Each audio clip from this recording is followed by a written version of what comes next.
Assalamualaikum warahmatullahi wabarakatuh. Hai Sobat Hukum, perkenalkan nama saya Riko Putra Lesmana, mahasiswa STIA Habari Huruf Sampit. Di sini saya akan menjelaskan tentang mata kuliah Hukum Dagang dengan dosen pengampu Zulkifli SEI MSY. Hukum perusahaan, perbuatan peniaga dan perusahaan secara historis. Hukum dagang adalah hukum perdata khusus bagi pedagang, yaitu mereka yang melakukan perbuatan perniagaan sebagai pekerjaannya sehari-hari, yang bentuknya adalah perbuatan pembelian barang-barang untuk dijual kembali. Kegiatan perniagaan tersebut lebih diperinci lagi dalam pasal 4 KUHD dan pasal 5 KUHD. Berbeda dengan istilah perbuatan perniagaan dalam pasal 2 sampai 5 KUHD yang secara rinci dijelaskan istilah perusahaan dan menjalankan perusahaan yang dianut KUHD. Sekarang tidak ada penjelasannya menurut Purwositjipto.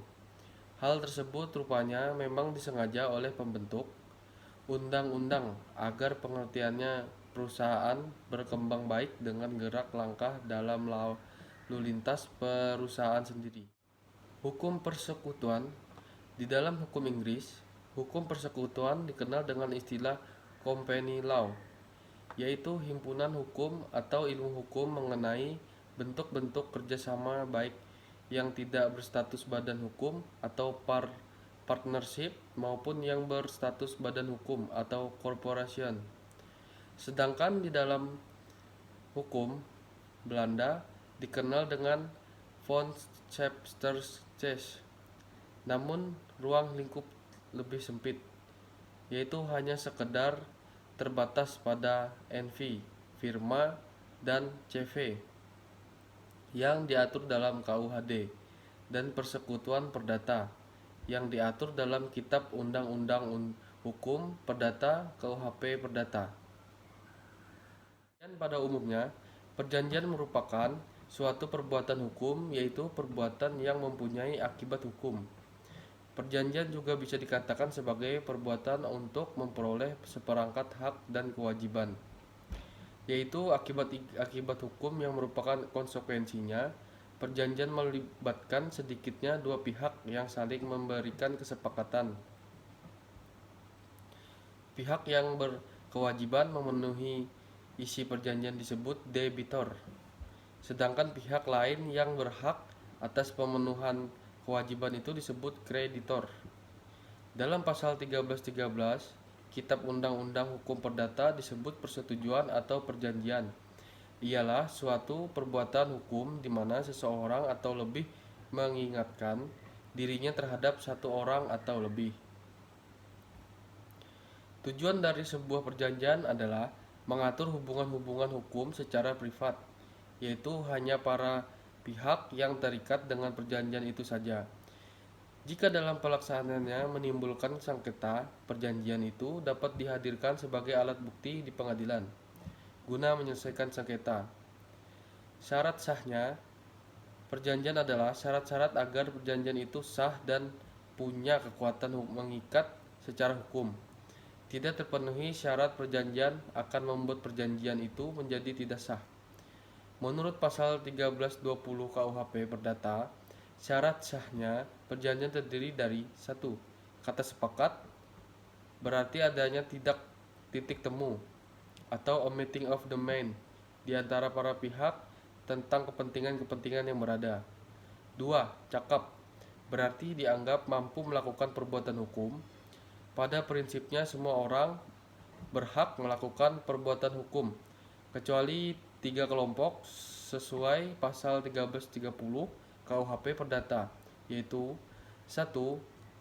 Orang-orang yang belum dewasa. 2. Orang-orang yang ditaruh dalam pengampunan. 3. Orang-orang dalam hal-hal yang ditetapkan dalam perundangan. 3. Suatu hal tertentu, berarti objek perjanjian harus terang dan jelas dapat ditentukan, baik jelas maupun jumlahnya. Suatu sebab yang halal, Berarti objek yang diperjanjikan bukanlah objek yang terlarang, tapi diperbolehkan oleh hukum. Suatu sebab yang tidak halal itu meliputi perbuatan melanggar hukum, berlawanan dengan kesulitan, dan melanggar ketertiban. Kebebasan berkontrak. Asas kebebasan berkontrak ini terdapat dalam pasal 1336 KUHP Perdata. A. Semua persetujuan yang disebut asas-asas dalam perjanjian. Perjanjian di dalam buku 3 Romawi 3 KUHP Perdata menganut beberapa asas, yaitu 1. Kebebasan berkontrak. Asas kebebasan berkontrak ini terdapat dalam pasal 1336 KUHP Perdata. A. Semua persetujuan yang disebut secara sah berlaku sebagai undang-undang bagi mereka yang membuatnya. B. Perjanjian itu tidak dapat ditarik kembali selain dengan kesepakatan kedua belah pihak, karena alasan-alasan yang oleh undang-undang dinyatakan cukup untuk itu. C. Persetujuan harus dilaksanakan dengan itikat baik. 2. Asas konsolusmi, artinya perjanjian tersebut lahir pada saat tercapainya kata sepakat antara para pihak mengenai hal-hal yang pokok dan tidak memerlukan suatu formalitas. 3. Asas kepribadian, artinya perjanjian hanya mengikat bagi pihak yang membuatnya, kecuali perjanjian untuk kepentingan pihak ketiga sebagaimana dalam pasal 1318 KUHP Perdata. Untuk perusahaan, secara garis besar dapat diklarifikasi dari berbagai segi, antara lain 1. Dari jumlah pemiliknya terdiri dari A. Perusahaan perorangan atau usaha dagang. B.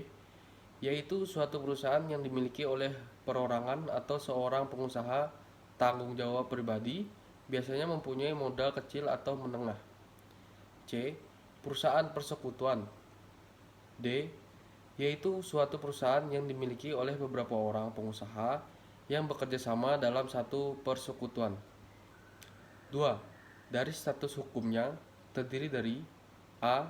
Perusahaan bukan badan hukum, yaitu harta pribadi para sekutu juga akan terpakai untuk memenuhi kewajiban perusahaan. Yang masuk kelompok ini adalah perusahaan perorangan, persekutuan perdata, dan persekutuan komanditer, persekutuan firma. Perusahaan B. Perusahaan berbadan hukum, yaitu sebuah subjek hukum yang mempunyai kepentingan tersendiri, terpisah dan kepentingan pribadi anggotanya, mempunyai harta sendiri yang terpisah dari harta anggotanya, punya tujuan yang terpisah dari tujuan pribadi para anggotanya, dan tanggung jawab. Pemegang saham terbatas kepada nilai saham yang diambilnya, yang merupakan perusahaan berbadan hukum adalah perseroan terbatas atau PT, koperasi, perusahaan umum, perusahaan perseroan atau persero. 3. Dari kepemilikannya terdiri dari. Sementara itu, di dalam masyarakat dikenal dua macam perusahaan, swasta dan pengusaha negara. 1. Perusahaan negara, perusahaan yang seluruh atau sebagian modalnya dimiliki negara. 2. Perusahaan swasta, perusahaan yang seluruh modalnya dimiliki oleh swasta dan tidak ada campur tangan pemerintah. Ada 3, yaitu 1. Perusahaan swasta nasional. 2. Perusahaan swasta asing. 3. Perusahaan patungan atau campuran atau joint venture. Demikian penjelasan hukum dagang dari saya. Kurang lebihnya saya mohon maaf. Assalamualaikum warahmatullahi wabarakatuh.